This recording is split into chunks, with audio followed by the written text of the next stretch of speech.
In the vast, star-studded expanse of space, the obsidian abyss loomed like a massive shadow, untouched and unexplored. For generations, alien civilizations had whispered stories about this mysterious region, tales of ships vanishing without, a trace of strange energy signals that defied scientific understanding, and of an overwhelming sense of dread that kept everyone away. The Galactic Confederacy had long considered the abyss a forbidden zone. Sophisticated sensor arrays from multiple alien species had mapped its edges, but none had ever dared to venture inside.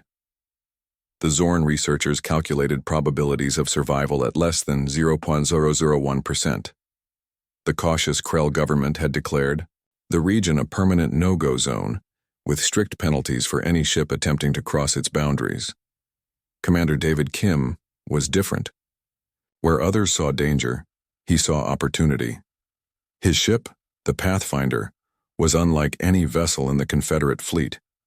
Designed with experimental human technologies, it looked more like a living organism than a traditional spacecraft.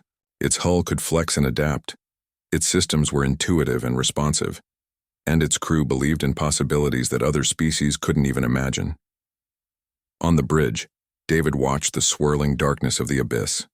His team, a mix of brilliant scientists and seasoned explorers, waited quietly.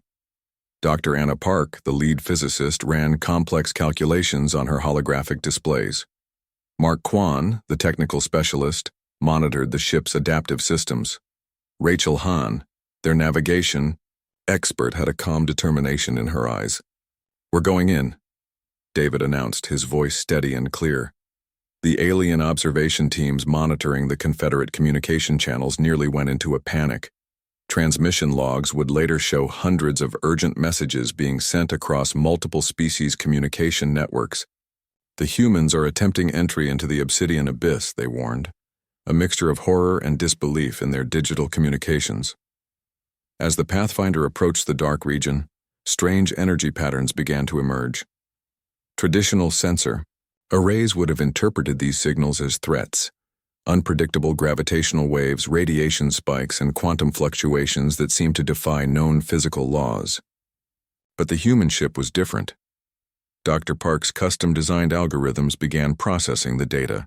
Where alien systems would shut down or retreat, her systems adapted. Each incoming energy wave was not a threat, but a potential pathway. The ship's hull subtly shifted, its metamaterial composition allowing it to bend and flex rather than resist. Mark Kwan watched in fascination as the ship's systems transformed incoming data into navigational instructions.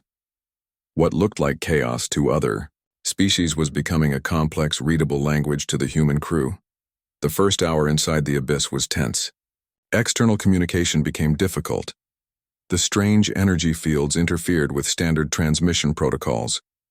But instead of panic, the crew remained focused. They had trained for this.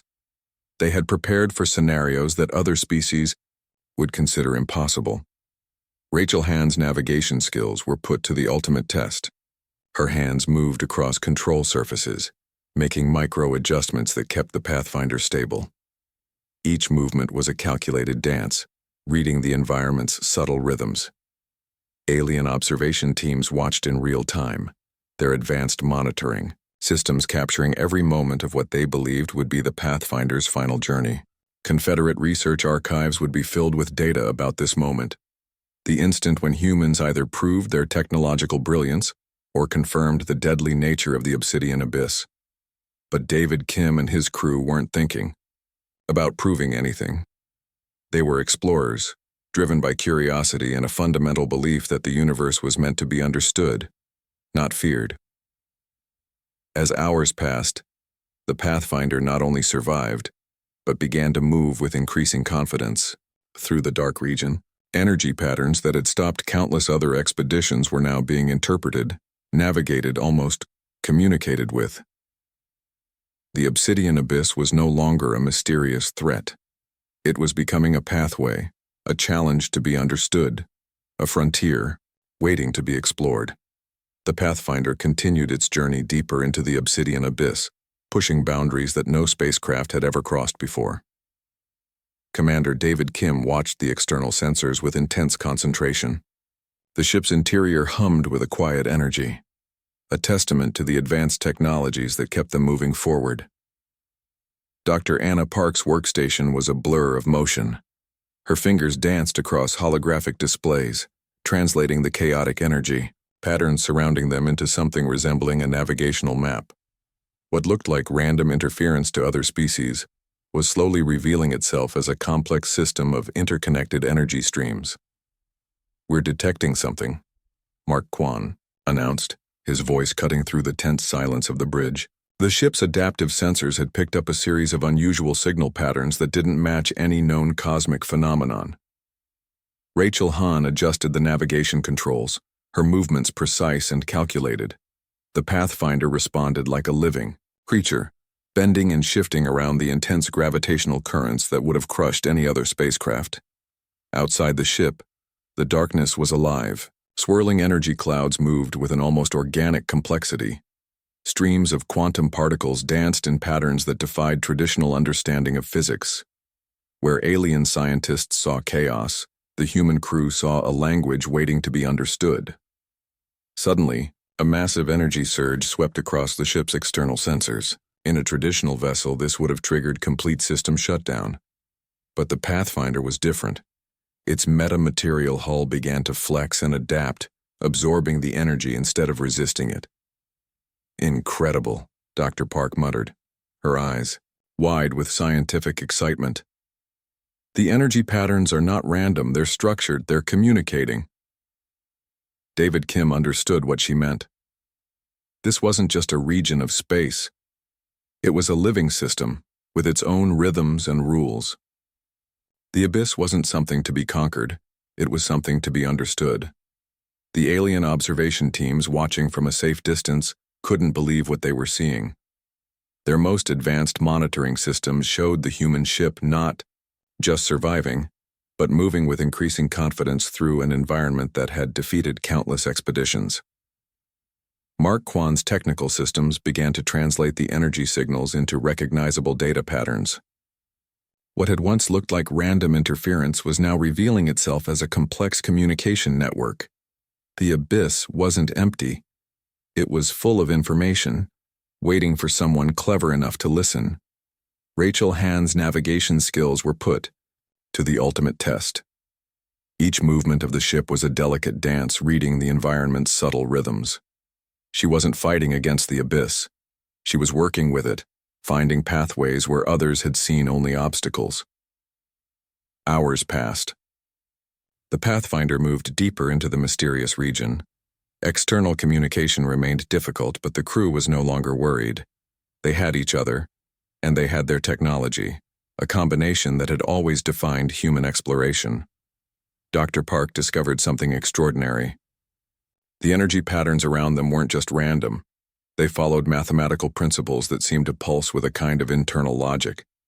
It was as if the abyss itself was a massive, living computational system. "We're not just exploring," David Kim said quietly, watching the external displays. "We're learning a new language." The ship continued its journey. Each moment brought new discoveries, new challenges. The obsidian abyss was revealing its secrets slowly, carefully, testing the human's ability to understand. Alien civilizations watching the transmission logs would later debate this moment. How could a single human expedition do what generations of advanced species had failed to do? How could they transform a region of absolute terror into a potential pathway of exploration? But for the crew of the Pathfinder, there was no debate. There was only curiosity. Only the fundamental human drive to understand, to explore, to push beyond known boundaries. As the ship moved forward, the darkness around them began to change. No longer a threat, it was becoming something else entirely. A gateway to understanding. A bridge between the known and the unknown. The first penetration of the obsidian abyss was more than a mission. It was a statement about the nature of human exploration, fearless, adaptive, and endlessly curious. The Pathfinder's discovery sent shockwaves through the scientific community. What Dr. Anna Park had found was nothing short of revolutionary. The energy currents within the obsidian abyss weren't random. They were a complex living network of information that could be understood and navigated. In the ship's main research lab, Park worked tirelessly. Holographic displays surrounded her, showing intricate patterns of energy that looked more like living organisms than traditional data streams. Her breakthrough was simple yet profound. The abyss wasn't an empty space but a dynamic system with its own rules of communication. Commander David Kim watched her work, understanding the magnitude of their discovery.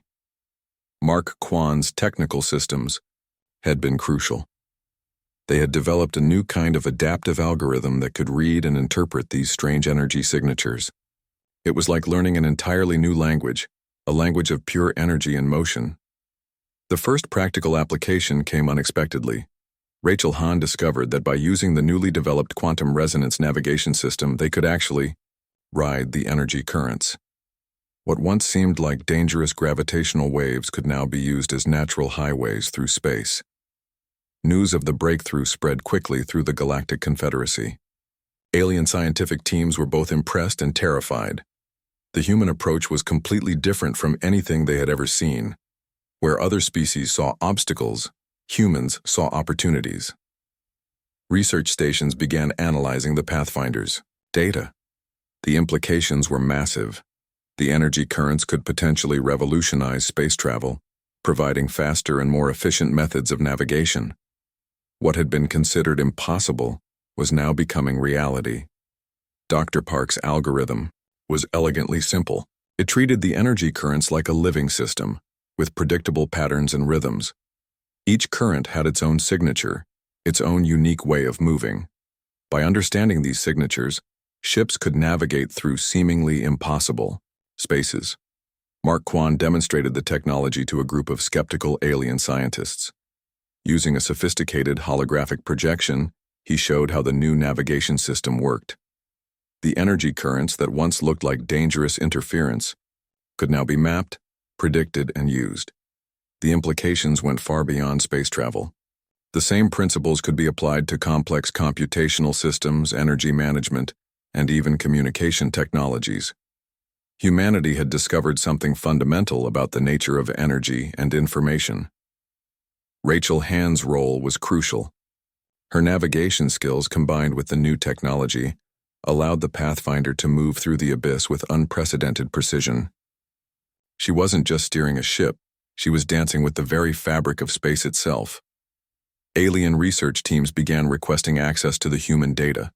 Species that had spent generations avoiding the obsidian abyss were now scrambling to understand the human approach. Conferences were held, papers were written, and entire fields of study were transformed overnight. The technological breakthrough wasn't just about space travel, it was about a completely new way of thinking. Humans had shown that what seemed impossible was just a problem waiting to be understood. Fear was replaced by curiosity, limitation by possibility. Commander Kim understood the deeper significance. This wasn't just a scientific discovery, it was a cultural moment. Humanity had once again demonstrated its unique ability to look at challenges differently, to see potential where others saw only danger. Dr. Park continued her research, pushing the boundaries of the new technology. Each day brought new discoveries, new ways of understanding the complex energy systems of the abyss. What had started as a daring exploration was becoming a revolution in scientific thinking. The Pathfinder became more than a ship. It was a symbol of human innovation, of the ability to transform the unknown into the known. Mark Kwan's adaptive systems, Rachel Hahn's navigation skills, and Dr. Park's groundbreaking research had changed everything. As news spread, other species began to change. Research protocols were rewritten. Exploration strategies were transformed. The human approach, fearless, adaptive, endlessly curious, was becoming the new standard across the Galactic Confederacy. The obsidian abyss was no longer a place of fear. It had become a pathway, a challenge, a new frontier of human understanding. And this was just the beginning. The human approach to the obsidian abyss spread like wildfire across the Galactic Confederacy. What began as a scientific breakthrough became a cultural revolution that touched every aspect of alien society. The Zorn, a species known for their rigid scientific protocols, were the first to change. Their research academies began adopting human-inspired training programs. Young Zorn scientists learned to see challenges as opportunities, not obstacles. Traditional fear-based research gave way to a more dynamic, adaptive approach. Commander David Kim was invited to speak at multiple planetary conferences. His presentations weren't just about technology, they were about a completely different way of thinking. He showed how curiosity could replace fear, how adaptability could overcome seemingly impossible challenges. Dr. Anna Park's workshops became legendary. Scientists from different species would gather to learn her methods of interpreting complex data systems. She taught them to look beyond traditional boundaries to see patterns where others saw only chaos. The Krell civilization underwent the most dramatic transformation. Their spacecraft designs, once bulky and defensive, became more flexible and responsive. Ship architects studied human metamaterial technologies, creating vessels that could adapt to extreme environments instead of avoiding them. Mark Kwan developed training simulations that became standard across multiple alien educational systems. These programs taught a new approach to problem solving, one that valued creativity over rigid thinking. Young aliens learned to approach challenges with the same curiosity and fearlessness that humans demonstrated. Rachel Hahn started an interstellar navigation school that attracted students from dozens of different species. Her teaching wasn't just about technical skills. She taught a philosophy of exploration, a way of seeing the universe as a place of endless possibility. Alien cultures began to change their fundamental stories. Old myths about the dangers of unknown spaces were replaced with narratives of exploration and discovery. Museums created exhibitions about the human approach to the obsidian abyss, celebrating the spirit of curiosity. Economic systems transformed as well. Space exploration became more affordable and accessible. Trading routes expanded as ships became more capable of navigating challenging environments. The human technology opened up entire regions of space that were previously considered unreachable. Diplomatic relations shifted. Species that had been isolated began to communicate more openly. The human approach became a common language of innovation and possibility. Cultural exchanges became more frequent, more meaningful. Religious and philosophical traditions began to incorporate the new understanding of space and energy. Some alien cultures saw the discoveries as a spiritual revelation, a new way of understanding the universe's complexity. The economic impact was massive. New industries emerged around adaptive technologies. Companies that could incorporate human-inspired innovations saw their value skyrocket. The entire concept of technological development was reimagined. Psychological research revealed something fascinating. The human approach wasn't just about technology, it was about a fundamental attitude toward challenges. Species began to study human psychology, trying to understand the source of this remarkable adaptability. Educational systems across the Galactic Confederacy were completely redesigned. Critical thinking replaced rote learning. Students were encouraged to ask questions, to challenge existing knowledge, to see problems as opportunities for discovery. The transformation wasn't just external. Alien species began to change their internal cultures. Hierarchical systems became more flexible. Decision-making processes became more collaborative, more open to new ideas. Some conservative groups resisted. They saw the human approach as dangerous, too unpredictable. But they were increasingly marginalized as the benefits of the new approach became clear. Commander Kim and his team became more than explorers. They were cultural ambassadors, showing that the most powerful technology is a mind open to possibility. Their journey through the Obsidian Abyss had changed everything. The Pathfinder was no longer just a ship. It had become a symbol of a new way of understanding the universe. Fearless, adaptive, endlessly curious. Humanity had done more than explore a mysterious region of space. They had shown the galaxy a new way of thinking. And this was only the beginning of the transformation. 10 years after the Pathfinder's initial journey, the Obsidian Abyss had transformed from a place of terror to a superhighway of interstellar commerce. What was once the most feared region of space now buzzed with activity, filled with ships from countless alien civilizations. Commander David Kim stood on the observation deck of the new Confederate space station, watching the constant flow of vessels navigating the once impossible region. His team from the original mission had become legends, their approach to exploration now a standard across multiple star systems. Dr. Anna Park's research had evolved into a completely new field of quantum navigation. Universities across the galaxy offered degrees in adaptive space systems, a discipline that didn't exist before the human discovery. Her algorithms had become the foundation of modern space exploration. The economic impact was staggering. Entire planetary economies had been rebuilt around the new navigation technologies. Trade routes that once took months now took days. The energy currents discovered by the humans became a natural transportation network that connected distant star systems. Mark Quan's adaptive technology companies had become the most valuable corporations in the Galactic Confederacy. Every ship now incorporated some version of the flexible, responsive systems first developed during the Pathfinder mission. What was once experimental was now standard. Rachel Hahn had established the most prestigious navigation academy in known space.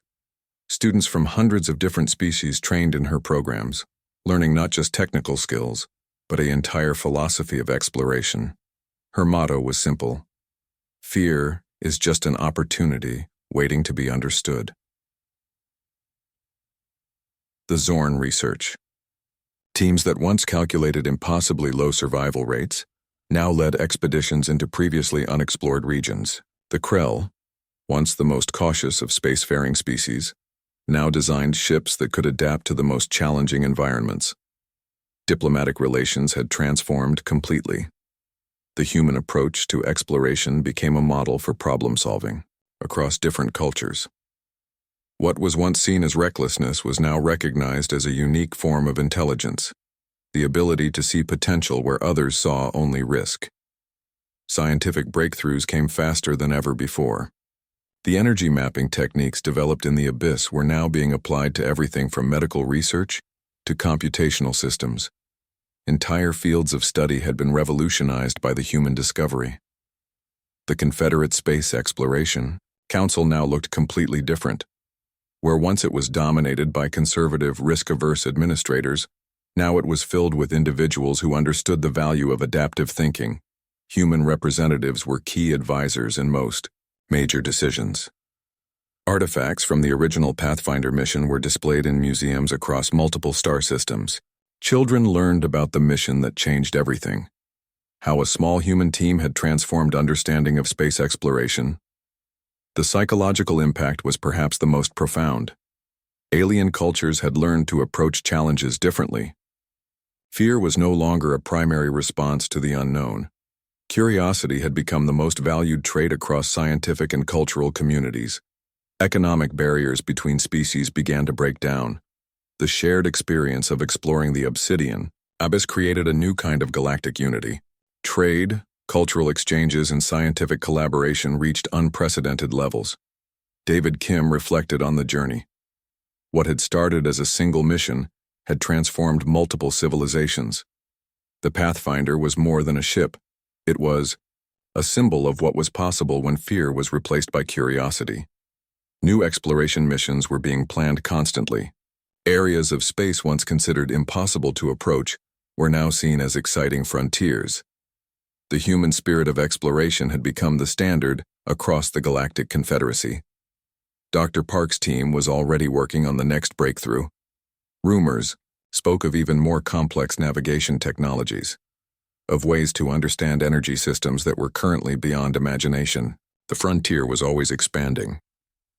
As the sun set on the space station, casting long shadows across the observation deck, Kim watched the ships moving through the once feared abyss.